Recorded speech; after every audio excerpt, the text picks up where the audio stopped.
عام انتخابات کیس کے فیصلے میں سپریم کورٹ کے جج جسٹس اطہر کا اضافی نوٹ سامنے آ گیا، جس میں کہا گیا ہے کہ 90 روز میں انتخابات کی تاریخ نہ دے کر صدر اور الیکشن کمیشن نے آئین کی خلاف ورزی کی۔ ووٹرز کو انتخابی عمل سے باہر رکھنا بنیادی حقوق کے منافی ہے۔ اضافی نوٹ میں کہا گیا ہے کہ آئین کے آرٹیکل 224 کی شق 2 اور عوام کے حقوق کی خلاف ورزی سنگین عمل ہے جس کا ازالہ ممکن نہیں۔ 90 روز کے اندر انتخابات کی تاریخ دینا صدر مملکت کا اختیار تھا۔ ہر عوامی عہدہ رکھنے والا آئین کے تحفظ کا حلف اٹھاتا ہے۔ بشارت راجہ رپورٹ کریں گے۔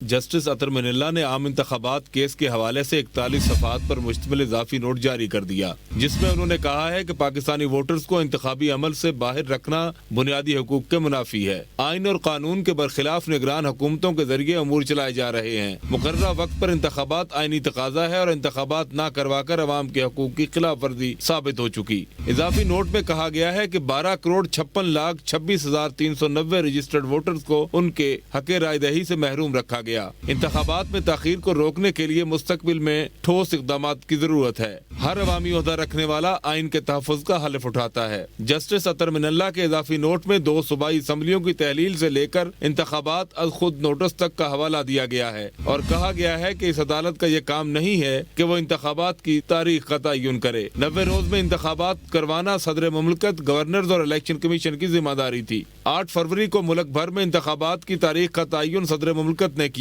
تاریخ الیکشن کمیشن نے دی۔ 8 فروری کو تاریخ دینے سے صدر اور الیکشن کمیشن نے خود کو بے نقاب کیا ہے کہ انہوں نے آئین کی خلاف ورزی کی۔ جسٹس اطہر منلہ نے کہا ہے کہ سیاسی جماعت بنانا، سیاسی جماعت کا رکن ہونا اور انتخابات لڑنا آئینی حق ہے۔ گورنر خیبر پختونخوا نے 90 روز میں انتخابات کے انعقاد کی تاریخ نہ دے کر آئینی خلاف ورزی کی۔ کے پی اور پنجاب کے دونوں گورنرز نے آئینی ذمہ داریاں پوری نہیں کی۔ اس معاملے پر نہ الیکشن کمیشن متحرک ہوا، نہ ہی صدر مملکت نے مؤثر انداز میں اپنی ذمہ داری ادا کی۔ صدر، گورنرز اور الیکشن کمیشن اپنی آئینی ذمہ داریاں ادا کرنے میں ناکام رہے۔ اضافی نوٹ میں کہا گیا ہے کہ لاہور ہائی کورٹ اپنے فیصلے پر عمل درآمد کے لیے کارروائی چلا رہی تھی، لیکن سپریم کورٹ نے کیس خود چلانا شروع کر دیا۔ صدر مملکت نے 2 فروری 2023 کو پنجاب میں انتخابات کی تاریخ دی، جس سے لاہور ہائی کورٹ کی کارروائی متاثر ہوئی۔ اس عمل سے یہاں ہوتا ہے کہ الیکشن کمیشن اور گورنر نے بامانی انداز میں صدر سے مشاورت نہیں کی۔ 4 ججوں نے متفقہ نوٹ میں سپریم کورٹ کا انتخابات سے متعلق از خود نوٹس مسترد کر دیا۔